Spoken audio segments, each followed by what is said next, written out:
கடந்த 2, 3 நாளாவே வந்து இன்டர்நெட்ல மிக அதிக அளவுல பேசிட்டு இருக்கிற ஒரு பொருள் அப்படின்னா, the biryani man channel versus tailor அக்கா சேனல். இந்த பஞ்சாயத்து தான் வந்து ஒரு 2, 3 நாளாவே வந்து பல இடங்கள்ல தீ பிடிச்சி எரிஞ்சிட்டு இருக்கு அப்படின்னு சொல்லலாம். இதை தொடர்ந்து த கேடிவி சேனல் ஐயா கார்த்திக் அவர்கள் வந்து ஒரு பதிவை போட்டிருந்தாரு. அந்த பதிவுல இருக்கிற உண்மைகளும் உருட்டுகளும் தான் இப்போ நம்ம பார்க்க போறோம். வணக்கம், நான் PK. ஐயா கார்த்திக் அவர்கள் வந்து நேத்து ஒரு பதிவை போட்டிருந்தாரு. அந்த பதிவுல ஒரு 4, 5 விஷயங்களை வந்து ஒரு ஒரு லேயரா வந்து பேசியிருந்தாரு. அந்த 4, 5 லேயரை வந்து இருக்கிற உண்மைகளும் உருட்டுகளும் நம்ம இப்போ பார்க்கலாம். முதல் லேயர் என்ன அப்படின்னா, த பிரியாணி மேன் சேனல்ல வந்து பாத்தீங்கன்னா லைவ்ல தற்கொலைக்கு அவர் அபிஷேக் ரவி அவர்கள் வந்து தற்கொலை செய்ததாக நாடகம் நடத்தி இருக்கிறார் அப்படிங்கிறத சொல்லியிருந்தாரு. அவர் நாடகம் நடத்துறாரோ இல்ல என்ன பண்றாரோ, ஆனா வந்து தற்கொலைக்கு தூண்டுவதா இருக்கட்டும், இல்ல தற்கொலைக்கு அந்த எண்ணத்தை வந்து பாத்தீங்கன்னா லைவா காட்டுறது, இது எல்லாமே வந்து சட்டப்பூர்வமான தவறுதான் அப்படிங்கறத வந்து எந்த மாற்று கருத்தும் கிடையாது. அதற்கு அவர் கைது செய்யவும் பட்டிருக்கிறார். இதை வந்து நம்ம நியாயப்படுத்த முடியாது. அதை தொடர்ந்து த பிரியாணி மேன் சேனல் அபிஷேக் ரவி அவர்கள் வந்து பாத்தீங்கன்னா இவர் இதுக்கு முன்னாடி என்னென்ன பதிவெல்லாம் போட்டிருக்காரு அப்படிங்கிறத வந்து ஒரு லிஸ்ட் பண்ணிட்டு அதுல ஒரு முக்கியமான விஷயத்த வந்து பேசினாரு. அதுதான் 2வது லேயர். அது என்ன அப்படிங்கிறது, பப்ஜி மதன் அப்படிங்கிற ஒரு யூடியூபர் 2021ஆம் ஆண்டு கைது செய்யப்பட்டார். அவர் கைது செய்யப்பட்டது வந்து மிக பெரிய அளவுல ஒரு தவறான விஷயம். அந்த கைது செய்யப்பட்டதுக்கு வந்து இந்த பிரியாணி மேன் சேனல்ல அபிஷேக் ரவியா இருக்கட்டும், ஜோ மைக்கேலா இருக்கட்டும், இல்ல இன்னொருத்தர் பேர் சொல்லியிருந்தாரு, இவங்க 3 பேர் தான் முக்கியமான காரணம் அப்படிங்கிறத வந்து சொல்லியிருந்தாரு. இதை வந்து எதற்கு சொன்னார் அப்படிங்கிறத வந்து நான் பின்னாடி சொல்றேன். ஸோ இந்த பிரியாணி மேன் சேனல் நடத்திட்டு இருக்கிறவர் தான் வந்து பாத்தீங்கன்னா அந்த பப்ஜி மதன் வந்து கைது செய்யறதுக்கு மிக முக்கியமான காரணம். அவரை பத்தி வீடியோஸை பல இடத்துல போட்டு அதை வந்து ஃபேம் ஆக்கி அதன் மூலியமா வந்து காவல்துறை அதிகாரிகள் வந்து கட்டம் கட்டி அவரை வந்து கைது செய்யப்பட்டிருக்கு. அதாவது பப்ஜி மதனை வந்து கைது செய்திருக்காங்க. இது மிகப்பெரிய அளவுல தவறு அப்படின்னு சொல்லியிருந்தாரு. இது ஏன் தவறு அப்படின்னு சொன்னாரு அப்படிங்கிறத வந்து 3வது லேயர்ல பார்ப்போம்.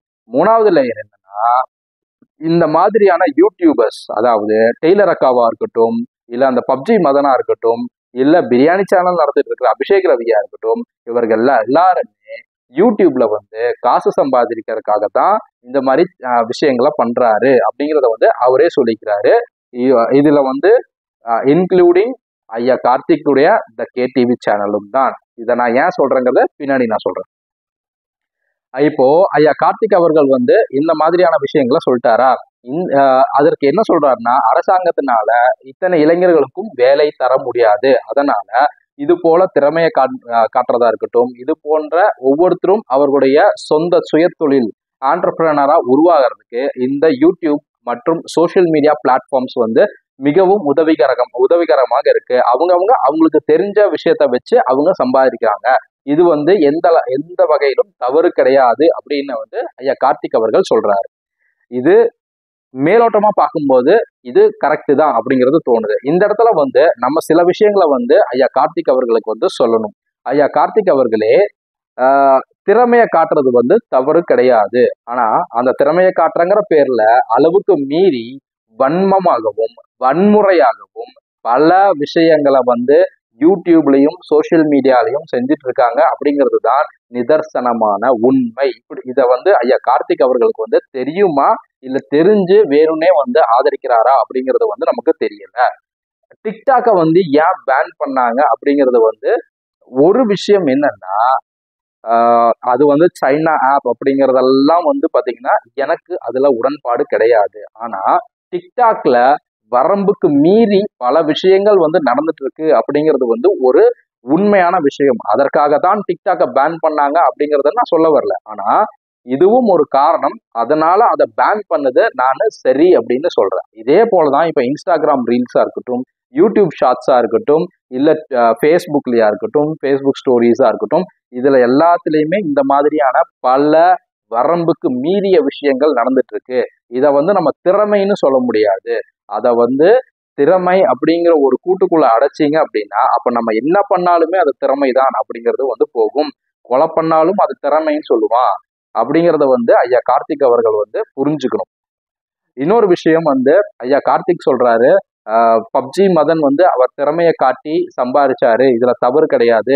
அவரை போய் கைது பண்ணாங்க, அவங்க மனைவி வந்து குழந்தை பெத்துட்டு இருக்கும்போது கைது பண்ணி போய் ஜெயில வச்சாங்க. இது எல்லாமே நானும் ஒத்துக்கிறேன், இதெல்லாம் மிகப்பெரிய தவறு தான்.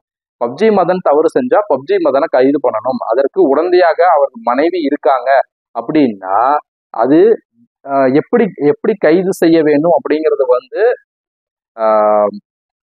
நம்ம வந்து காவல்துறைக்கு அறிவுரை சொல்ற அளவுக்கு இல்லை. ஆனா காவல்துறை இந்த மாதிரி சில விஷயங்கள்ல வந்து வரம்புக்கு மீறி செயல்படுறாங்க அப்படிங்கிறத வந்து நம்ம மறுக்கவே முடியாதுதான். ஏன்னா வந்து பாத்தீங்கன்னா தூத்துக்குடி மாவட்டத்துல வந்து பாத்தீங்கன்னா ஜெரால்டு பிலிக்ஸா இருக்கட்டும், பிலிக்ஸ் ஜெயராஜா இருக்கட்டும், இவர்கள்லாம் காவல்துறை கட்டுப்பாட்டில் இருந்து ஜெயில் மரணங்களா இருக்கட்டும், இந்த மாதிரியான விஷயங்கள்லாம் காவல்துறை மேல பல இடங்கள்ல வந்து வரம்புக்கு மீறிய செயல்கள் செஞ்சுட்டு இருக்காங்க அப்படிங்கிறத வந்து நம்ம மறுக்க முடியாது. ஆனா இந்த பப்ஜி மதன் கேஸ்ல வந்து எதற்காக கைது செய்யப்பட்டிருக்கிறார் அப்படிங்கிறதுக்கு ஐயா கார்த்திக் சொன்ன விதம் தான், அந்த கருத்து தான் தவறு அப்படிங்கறத நம்ம சொல்றோம். ஐயா கார்த்திக் அவர்களே, நீங்க என்ன சொன்னீங்க அப்படின்னா, திரு சைலேந்திர பாபு அவர்கள் சார்ஜ் எடுத்துக்கிட்டு, அதாவது தமிழ்நாடு டிஜிபியா சார்ஜ் எடுத்த உடனே இந்த ஆன்லைன் கேம்ஸ் எல்லாத்தையும் தடை செய்ய வேண்டும் அப்படிங்கிற நோக்குல அதுல வந்து முக்கியமா யார் இந்த மாதிரி ஆன்லைன் கேம்ஸ் எல்லாம் விளையாண்டுட்டு இருக்காங்க, நிறைய வியூஸ் வச்சிருக்காங்க, நிறைய சப்ஸ்கிரைபர்ஸ் வச்சிருக்காங்களோ அவங்கள தூக்குனா மற்றவங்க எல்லாருமே வந்து திருந்திடுவாங்க அப்படிங்கிற நோக்கத்துலதான் திரு சைலேந்திர பாபு அவர்கள் வந்து பப்ஜி மதனை கைது செய்ய சொன்னாரு அப்படிங்கிறது தான் உங்களுடைய கான்டெக்ட். இது மிகப்பெரிய தவறு அப்படிங்கிறத நான் சொல்றேன். ஏன்னா பப்ஜி மதனை கைது செய்ததுக்கு மிக முக்கியமான 2 காரணங்கள் இருக்கு. என்னன்னா, பப்ஜி மதன் அவர்கள் வந்து லைவ்ல வீடியோ போடும்போது பல கொச்சையான வார்த்தைகளை பேசி பல விதமான கெட்ட வார்த்தைகளை யூஸ் பண்றாங்க, பெண்களை நோக்கி பல விதமான கெட்ட வார்த்தையை யூஸ் பண்ணி பேசுறாங்க அப்படிங்கிறது தான் முதல் சார்ஜ். 2வது வந்து இந்த யூடியூப், அதாவது இந்த யூடியூப் பிளாட்ஃபார்ம் மூலயமா வந்து பல பெண்களிடம் பல சிறார்களிடம் வந்து அவர் தவறா நடந்திருக்காரு, பணம் பறிச்சிருக்காரு அப்படிங்கிறது வந்து 2வது புகார். இதற்காக தான் மெயினா வந்து அவரை கைது செய்யப்பட்டிருக்காங்க. இதை வந்து நம்ம உண்மையா, 2வது விஷயம் வந்து உண்மையா பொய்யா அப்படிங்கிறது வந்து நமக்கு தெரியல. அது வந்து எந்த அளவுக்கு உண்மை அப்படிங்கிறதும் நமக்கு தெரியல. ஆனா முதல் விஷயம், அவர் லைவ்ல இருக்கும்போது கெட்ட வார்த்தையில பேசி இருக்கிறது அப்படிங்கிறது உண்மைதானே? அது உண்மை இல்லை அப்படிங்கிறது வந்து ஐயா கார்த்திக் அவர்கள் சொல்ல வராரா? அப்படி ஐயா கார்த்திக் அவர்கள் சொன்னார் அப்படின்னா ஐயா கார்த்திக் அவர்களுக்கு வந்து சில விஷயங்களை நான் போட்டு காட்டுறேன். ஐயா திரு மதன், பப்ஜி மதன் அவர்கள் வந்து பாத்தீங்கன்னா அவருடைய வீடியோல பேசிய செம்மொழி வார்த்தைகளை வந்து இப்போ நம்ம ஒரு கிளிம்ஸ் பார்ப்போம்.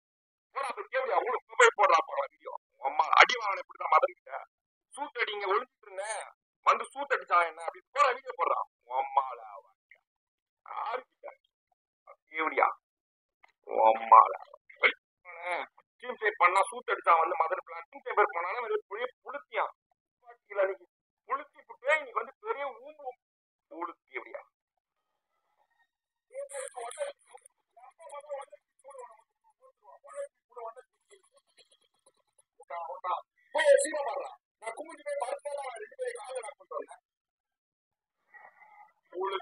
ஐயா கார்த்திக் அவர்களே, இதற்கு மேல வந்து நம்மளால பிளே பண்ண முடியல. ஏன்னா வார்த்தைகள் அவ்வளோ செம்மையான வார்த்தைகள். இந்த மாதிரியான வார்த்தைகள் தான் வந்து பாத்தீங்கன்னா ஐயா கார்த்திக் அவர்களுக்கு வந்து ரொம்ப பிடிக்கும்னு நினைக்கிறேன். ஏன்னா இப்படி பேசி வீடியோ போட்டு கேம் விளையாடாதான் வந்து பாத்தீங்கன்னா அவர் திறமைசாலி அப்படின்னு ஐயா கார்த்திக் அவர்கள் சொல்ல வராரா அப்படிங்கிறது தெரியல. சரி, இப்போ வந்து கண்டென்ட்டுக்கு வரும். என்னன்னா, ஐயா கார்த்திக் அவர்கள் வந்து சொல்லிய விஷயம் அப்படிங்கிறது வந்து திரு சைலேந்திர பாபு அவர்கள் வந்து பாத்தீங்கன்னா பப்ஜி மதன் வந்து ஆன்லைன்ல கேம் விளையாடுறாங்க அப்படிங்கிறதுக்காக தான் கைது செய்யப்பட்டார் அப்படிங்கிறத வந்து சொல்ல வராரு. ஏன்னா வந்து சைலேந்திர பாபு அவர்கள் உடற்பயிற்சியிலையும் அதாவது பிசிக்கல் ஆக்டிவிட்டீஸ்ல வந்து ரொம்ப முக்கியமா இருக்காரு, ரொம்ப கவனமா இருக்காரு. இளைஞர்கள் வந்து பிசிக்கல் ஆக்டிவிட்டிஸ் செய்யணும் அப்படிங்கிறத வந்து ப்ரொமோட் பண்ணிட்டு இருக்காரு, அதை ஒரு அஜெண்டாவா வச்சிருக்காரு. இதற்கு வந்து ஆன்லைன் கேம்ஸ் வந்து தடையா இருக்குது அப்படிங்கிறதுக்காக தான் இவங்கள மாதிரியான ஆளுகளை வந்து கைது செய்ய சொன்னார் அப்படிங்கிறத வந்து சொல்றாரு. அவர் வந்து பிடி சாரா இல்ல ஹெச்ஓபிஎஃபா அப்படிங்கிறது தெரியல அப்படிங்கிற ஒரு வார்த்தை யூஸ் பண்ணியிருந்தாரு. ஐயா கார்த்திக் அவர்களே, திரு மதன் அவர்கள் வந்து இந்த மாதிரியான ஆன்லைன் கேம் விளையாடுறதுக்காக கைது செய்யப்படல அப்படிங்கறத வந்து நான் முன்னாடியே சொல்லிட்டேன். இன்னொரு முக்கியமான உண்மையை நான் உங்ககிட்ட சொல்லணும். திரு மதன் அவர்கள் கைது செய்யப்பட்ட தேதி அப்படிங்கிறது வந்து ஜூன் 18, 2021. திரு சைலேந்திர பாபு அவர்கள் தமிழ்நாட்டு டிஜிபியாக பதவியேற்றது ஜூலை மாதம். ஜூன் 30ஆம் தேதி வரைக்கும் தமிழ்நாட்டின் டிஜிபியாக இருந்தது திரு திரிபாதி அவர்கள் அப்படிங்கிற ஒரு உண்மையை நான் உங்ககிட்ட சொல்லிக்கிறேன். உங்களுடைய வன்மம், திரு சைலேந்திர பாபு மேல இருக்கிற வன்மம் அப்படிங்கிறது இப்போ அப்பட்டமாக தெரியுது அப்படிங்கிறத வந்து இப்போ நான் உங்களுக்கு உறக்க சொல்றேன் அப்படிங்கிறத வந்து நான் தெரிஞ்சுக்கிறேன். அதுக்கப்புறம் வந்து பாத்தீங்கன்னா இன்னொரு விஷயம் பேசியிருந்தாரு. இந்த பிரியாணி மேன் சேனல்ல வந்து பாத்தீங்கன்னா அந்த அபிஷேக் ரவி வந்து பாத்தீங்கன்னா இந்த மாதிரியான நபர்களை வந்து பேசி கைது செய்யப்பட்டதுக்கு தூண்டுதலா இருந்தாரு. இப்போ அவருக்கே அந்த கைது நடந்திருக்கு அப்படின்னு சொல்றாரு. ஸோ இவரை பப்ஜி மதனை வந்து வேற ஏதாவது விஷயத்துக்கு குண்டாஸ் போடுற விதமா கைது செய்யப்பட்டாரு அப்படிங்கிறதெல்லாம் அதுவும் தவறு தான். அதே போல இந்த பிரியாணி மேன் சேனல்ல வந்து பல விதமான தவறான செக்ஷன்ல வந்து கைது செய்யப்பட்ட இருக்கிறார் அப்படிங்கிறதும் அதுவும் தவறான விஷயம் தான். இப்போ இந்த இடத்துல வந்து ஒரு விஷயத்த சொல்றாரு. என்னன்னா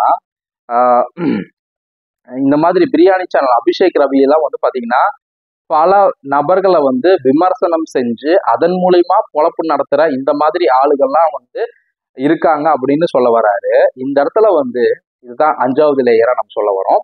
இதைத்தான் வந்து நான் உங்களுக்கு சொல்றேன். திரு கார்த்திக் அவர்களே, நீங்க வந்து யாரையுமே இது வரைக்கும் விமர்சனம் செஞ்சதே கிடையாதா? நீங்கன்னா உங்களை மட்டும் நான் சொல்ல, என்னையும் சேர்த்துதான் சொல்றேன். உங்களுக்கு உங்க மேல ஒரு தவறு இருக்கு அப்படின்னா அதை விமர்சனம் செய்வதற்குத்தான் நான் இங்க இருக்கிறேன். அதே போல பல விஷயங்கள்ல நீங்க நிறைய பேரை விமர்சனம் செஞ்சிருக்கீங்க. அதை வந்து இப்ப நீங்க சொல்றது படி அதை தவறுன்னு நம்ம சொல்ல முடியுமா? உண்மை இருந்துச்சு அப்படின்னா அதுல உண்மை இருக்கு அப்படிங்கிறத நம்ம சொல்லணும். பொய் இருக்கு அப்படின்னா அதுல பொய் இருக்கு அப்படின்னு சொல்லணும். விமர்சனம் செய்வதே தவறு அப்படின்னு சொல்றது வந்து எந்த அளவுக்கு எடுத்துக்கணும் அப்படிங்கிறத வந்து நீங்களே சொல்லுங்க. அதே போல விமர்சனம் செஞ்சுதான் பொழப்ப ஓடிட்டு இருக்காங்கன்னு நீங்க சொல்றீங்கல்ல, அப்போ அது உங்களுக்கும் பொருந்தும் எனக்கும் பொருந்தும் அப்படிங்கிறத வந்து நான் உங்களுக்கு நான் சொல்லிக்கிறேன். அதே போல வந்து திரு ஐயா கார்த்திக் அவர்கள் வந்து பாத்தீங்கன்னா கள்ளக்குறிச்சி விவகாரத்துல செல்வி மேல வைக்காத விமர்சனமா, அதே போல கில்டு, அதாவது கில்டு சங்கம் அப்படிங்கிறது வந்து திரைத்துறையில வந்து பாத்தீங்கன்னா ஜாகுவார் தங்கம் அப்படிங்கிறவர் மேல என்னென்ன விமர்சனம் எல்லாம் வைக்கக்கூடாதோ அத்தனை விமர்சனத்தையும் வச்சாரு. இதெல்லாம் நம்ம தவறு அப்படிங்கிறது வந்து நம்ம சொல்ல வரல. சில விஷயங்கள் அது சரியா தான் இருக்கு. கள்ளக்குறிச்சி விவகாரத்துல வந்து பாத்தீங்கன்னா நானும் செல்விக்கு எதிராகத்தான் இப்பவும் நிற்கிறேன். அந்த பெண் தற்கொலை செய்திருக்கிறார் என்பதுதான் நானும் ஆதரிக்கிறேன். அதற்காக வந்து பாத்தீங்கன்னா நான் வந்து டெய்லியும் அதை பத்தியே வீடியோ போட்டுட்டு இல்லை. இது வரைக்கும் நான் ஒரு 2 வீடியோ போட்டிருக்கேன். அந்த முதல்ல ஒரு வீடியோ போட்டோம். அதுக்கப்புறம் ரொம்ப நாளுக்கு அப்புறம் கிட்டத்தட்ட 1 வருடம் 1.5 வருடம்க்கு அப்புறம் ஒரு 2 மாதத்துக்கு முன்னாடி ஒரு வீடியோ போட்டிருக்கோம். அவ்வளவுதான்.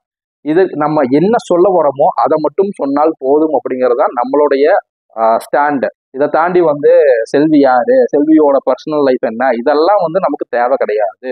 அதற்காக வந்து நம்ம வந்து அதுவும் போடல.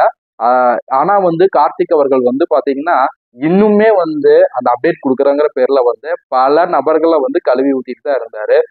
ஐயா திருமாவளவனா இருக்கட்டும், விடுதலை சிறுத்தை கட்சியவா இருக்கட்டும், பல நபர்களை வந்து பாத்தீங்கன்னா விமர்சனம் செஞ்சுட்டு தான் இருந்தாரு. அப்போ நீங்க செய்யறதுக்கு பேரு என்ன அப்படிங்கிறத வந்து நீங்களே சொல்லுங்க.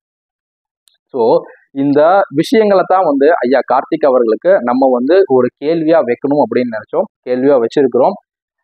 ஐயா கார்த்திக்னு நான் ஏன் வந்து சொல்றேன் அப்படின்னா, ஐயா கார்த்திக் அவர்களுக்கும் எனக்கும் சில பஞ்சாயத்து நடந்தது முன்காலத்துல. என்னன்னா கள்ளக்குறிச்சி விவகாரத்துல நம்ம பேசும்போதும் சரி, இல்லை அதை தொடர்ந்து அவர் சவுக்கு சங்கரை பத்தி வந்து பல விஷயங்களை பேசியிருந்தாரு. இதற்காக வந்து பாத்தீங்கன்னா நம்ம சில கேள்விகளை வந்து அவர்கிட்ட கேட்டிருந்தோம். அதற்கு வந்து பாத்தீங்கன்னா ஐயாக்கு வந்து பதில் தெரில அப்படின்னோடனே உடனே தம்பி உனக்கு அறிவு இல்லை, நீ நிறைய வந்து இன்னும் தெரிஞ்சுக்கணும் கத்துக்கணும் அப்படின்னு சொன்னாரு. ஐயா கார்த்திக் அவர்களே, எனக்கு அறிவு இல்லாமயே இருக்கட்டும், நான் வந்து ஒரு சிறு பிள்ளையாவே இருந்துட்டு போறேன், நான் நிறைய கத்துக்கிறேன், நான் கத்துக்கணும்னு ஆசைப்படுறேன், நான் கத்துக்கிறேன். ஆனா நான் ஒரு கேள்வி கேட்டேன்னா அந்த கேள்விக்கு வந்து நீங்க பதில் சொல்லணும். அந்த பதிலே உங்களுக்கு தெரியல அப்படிங்கும் போது நீங்க எந்த அளவுக்கு பெரிய ஆளா இருப்பீங்க அப்படிங்கிறதுதான் ஒரு வேடிக்கையான ஒரு விஷயமா இருக்குது. நீங்க வந்து இன்வெஸ்டிகேட்டிவ் ஜேர்னலிசம் வேற பண்றீங்க. இன்வெஸ்டிகேட்டிவ் ஜேர்னலிசம் அது எங்கெங்க பண்றீங்க அப்படிங்கிறதெல்லாம் வந்து ஒரு மிகப்பெரிய ஒரு காமெடியான விஷயமா இருக்குது. ஏன்னா நீங்களும் செலக்டிவா தான் எடுத்து பண்ணிட்டு இருக்கீங்க அப்படிங்கிற ஒரு பச்சையான உண்மையை நம்ம இந்த இடத்துல சொல்ல வேண்டியதா இருக்கு. ஏன்னா பல விஷயங்கள் உங்களை பத்தி எனக்கும் தெரியும். அதை வந்து நம்ம வந்து வெளிப்படையா ஒரு மீடியால வந்து நம்ம பேச வேண்டாம் அப்படிங்கிறத பாக்குறோம். அதே போல வந்து பாத்தீங்கன்னா, நீங்க ஒருத்தர் தான் வந்து இந்த உலகத்துல வந்து ஒழுக்கமான நபர், இல்ல வந்து நீங்க ஒருத்தருக்கு தான் எல்லாமே தெரிஞ்சிருக்கு அப்படிங்கிறத வந்து இதோட வந்து நீங்க நிறுத்திக்கங்க அப்படிங்கிறது தான் கடைசியா நம்ம சொல்ல வேண்டிய ஒரு விஷயம். நன்றி.